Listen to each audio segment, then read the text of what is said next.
Hello good morning, कैसे आप सभी। कक्षा 12 में आज जो हमारा टॉपिक चलने वाला है वो विलोडित होस्ट बायोरिएक्टर के बारे में बात करेंगे। कल भी मैंने इसके बारे में बताया था कि ये बायोरिएक्टर होता क्या है, इसके द्वारा क्या काम होता है या किस प्रकार से होता है। इसके स्ट्रक्चर के बारे में आज बताऊंगा आपको या दिखाऊंगा भी किस तरह से होता है।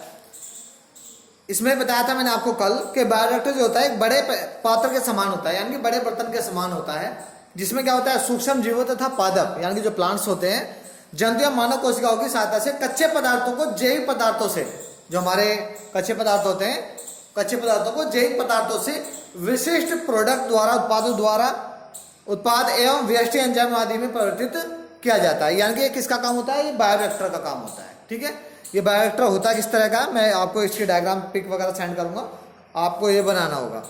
ठीक है, तो बायोरिएक्टर के बारे में बात करते हैं। तो सबसे पहला पॉइंट क्या आता है हमारा, यदि आपको लिखना होगा बायोरिएक्टर आ जाए यदि आपके बारे में इसमें एग्जाम में, तो आपको सीधा ये लिखना जो मैं आपको लिखवा रहा हूँ। ठीक है, आप पॉइंट बना के लिख सकते हैं, पॉइंटों के साथ सभी को एक साथ ज्वाइन करके लिख सकते हैं, वो आपको भी डिपेंड करता है आप किस तरह से उसको प्रिपेयर कर रहे हैं। वैसे यदि आप पॉइंट बना के लिखेंगे तो एक एक पॉइंट याद हो जाता है आपके।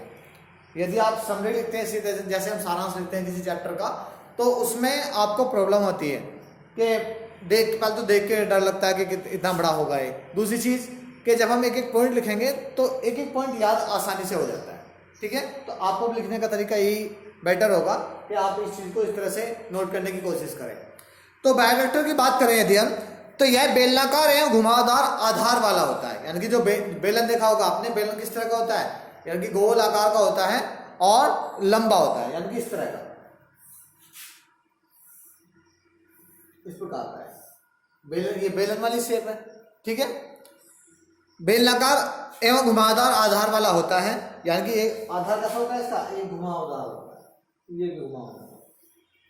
ठीक है, आगे दिया हुआ इसमें अंतर वस्तुओं को मिश्रित करने की व्यवस्था होती है। मैंने अभी इससे पहले बात की थी, मैंने आपको क्या था, सूक्ष्म जीव पादप जंतुओं कोशिकाओं की सहायता से कच्चे पदार्थों को जैविक रूप से विशिष्ट उत्पादों एवं व्यष्टि एंजाइमों आदि में परिवर्तित किया जाता है। तो ये इसका ये क्या होता है, ये इसका कार्य होता है कि इसका क्या कार्य, आपको यदि पूछने लगे कि बायोरिएक्टर का क्या कार्य होता है। अगला इसमें इसका विलोडक मिश्रण को समरूप बनाता है, यानी कि इसका जो मिलाने वाला विलोडक होता है, मैं आपको दिखता हूँ अभी, ये इस तरह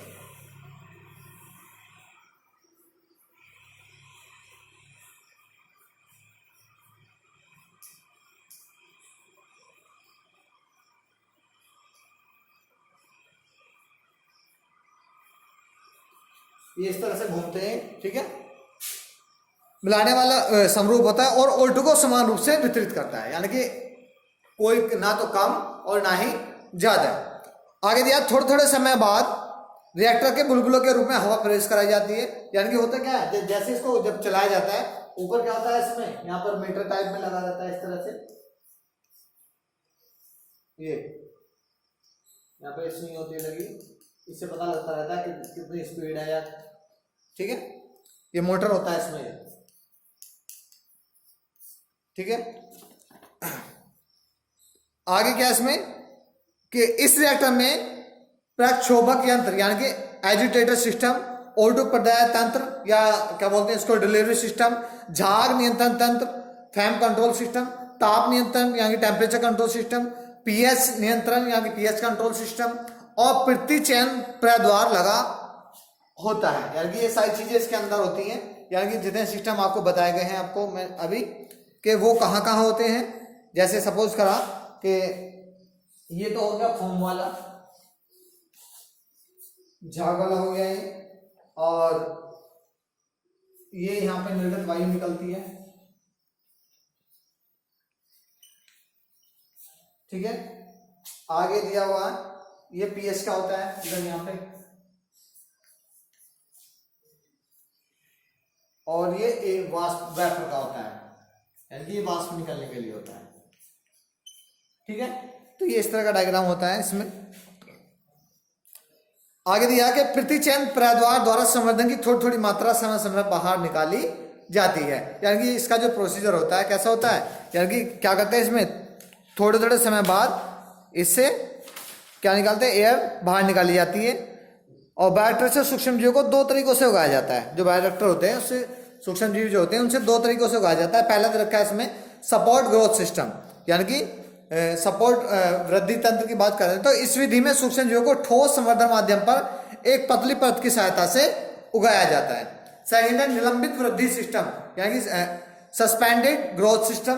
तो इसकी बात करें यदि हम, तो इस विधि में सूक्ष्म जीवों को बायोरिएक्टर के अंदर तरल माध्यम में लटकाकर उगाया जाता है। तो अलग, दोनों की कंडीशन अलग अलग है, दोनों का सिस्टम अलग है, ठीक है। तो ये तो था बायोरिएक्टर के बारे में, यानी कि जो आगे दे रखा वांछित उत्पाद का निष्कर्षण या अनुप्रवाह संसाधन। दूसरा पॉइंट है इसमें, सॉरी लास्ट का पॉइंट, पांचवा पॉइंट है इसमें, क्या है कि वांछित उत्पाद का निष्कर्षण या अनुप्रवाह संसाधन।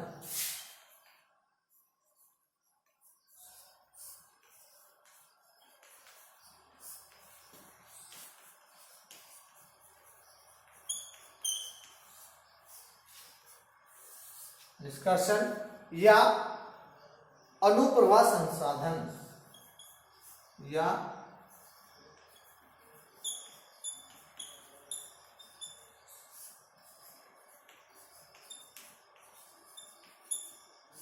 अनुप्रवाह संसाधन, ठीक है। देखिएगा इसमें क्या होता है कि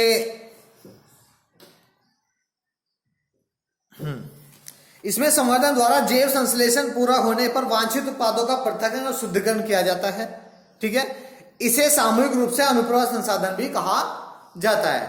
वांछित उत्पाद को परिरक्षक द्वारा संरूपित किया जाता है।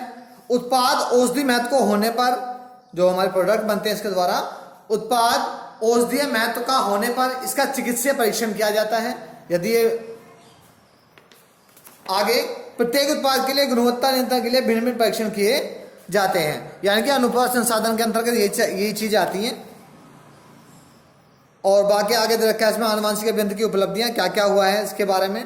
रिकॉम्बिनेंट डीएनए तैयार हुआ है बच्चे पैदा करने के लिए, किसी प्रकार के आनुवंशिक रोग का पता लगाने के लिए बच्चे के अंदर, और बहुत सारी कृषि के क्षेत्र में हुआ है। यानी कि यदि हम जेनेटिक इंजीनियरिंग की बात करें तो हमारे किस किस में उपलब्धियां प्राप्त हुई हैं। सूक्ष्म जीवों के आने के जीव विज्ञान में औद्योगिक क्रांति आई है, यानी कि हाइब्रिड और बायोजन में। अगला आगे दे रखा है कि बहुत सारे, जैसे क्या दे रखा है कि इसमें इस कंपनियों के साथ बहुत से वैज्ञानिक के साथ नोबेल पुरस्कार विजेता ग्लेसर, गिलबार्ट, कैरी, हॉल, बेर आदि अनुबंधित हो गए हैं। इन जैव तकनीक कंपनियों में जीन तकनीकी तथा आनुवंशिक अभियंत्रण का प्रयोग हो रहा है, यानी कि औद्योगिक क्रांति जो आई है, बहुत से जीव कंपनी बाजार में आ गई, जैसे सीटस कॉर्पोरेशन, हाइब्रिड और बायोजन, जो कहाँ पर है, स्विट्जरलैंड में। बाकी दो ऊपर वाली यूएसए में। आगे दिया हुआ है इसमें, यानी कि जो उपलब्धियां हुई है हमारी रिकॉम्बिनेंट डीएनए से, या सॉरी बायोटेक्नोलॉजी से। तो जो रिकॉम्बिनेंट डीएनए तकनीक के प्रयोग से विभिन्न आनुवंशिक रोगों का पता लगाने का उपचार किया, ठीक है। और बहुत से क्या जीन बैंक खुल गए हैं, और बहुत सारे विषाणु तथा जीवाणु से बहुत सारे इंटरफेरॉन या टीके वगैरह बनाए गए हैं। कृषि के क्षेत्र में बहुत सारा योगदान हुआ है, कृषि के क्षेत्र में बहुत सारी उर्वरक चीज़ें बनाई गई हैं, और बहुत से हाइब्रिड प्लांटों का भी इसी के द्वारा तैयार किए गए। बहुत से हाइब्रिड प्लांट के साथ साथ यानी कि ट्रांसजेनिक जीव तरह ट्रांसजेनिक पादप भी तैयार किए गए इसी के द्वारा। सोमोक्लोनिक विविधताएं, प्रतिरोधक पौधे, शाकनाशी पौधे आदि के निर्माण में आनुवंशिक अभियंत्रण का विशेष योगदान है। माइक्रो प्रोपगेशन व कवक मूल पर इसमें अभी कार्य चल रहा है। जैव उर्वरक का कृत्रिम उर्वरक के साथ प्रयोग प्रतिदिन होने लगा है। जैव उर्वरक हानिकारक नहीं होते हैं, यानी कि कहने का मतलब बहुत सारी उपलब्धियां हैं जो हमें इस बायोटेक्नोलॉजी से प्राप्त हुई हैं। सूक्ष्म जीवों की सहायता से मानव इंसुलिन का तैयार किया गया है। विटामिन B12 का उत्पादन उन्नत हो गया है इससे। जीन मैप बनाने में RNA तकनीक का प्रयोग हो गया है। अभी इससे बातें की थी मैंने आपको कि ट्रांसजेनिक पादप, ट्रांसजेनिक जंतुओं का निर्माण करना आसान हो गया है। तो ये थी हमारी बहुत सारी उपलब्धियां थी जो किसके द्वारा थी, हमारी जेनेटिक इंजीनियरिंग के द्वारा, यानी कि जीन अभियांत्रिकी के द्वारा। और ये आज आपका चैप्टर कंप्लीट हो गया है। कल मैं इसकी PDF फाइल सेंड कर दूंगा क्वेश्चन आंसर की, आप उसको कंप्लीट कर लेना।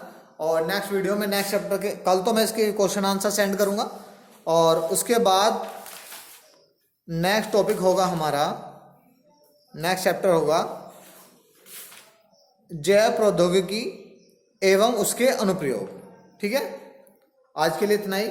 Thank you.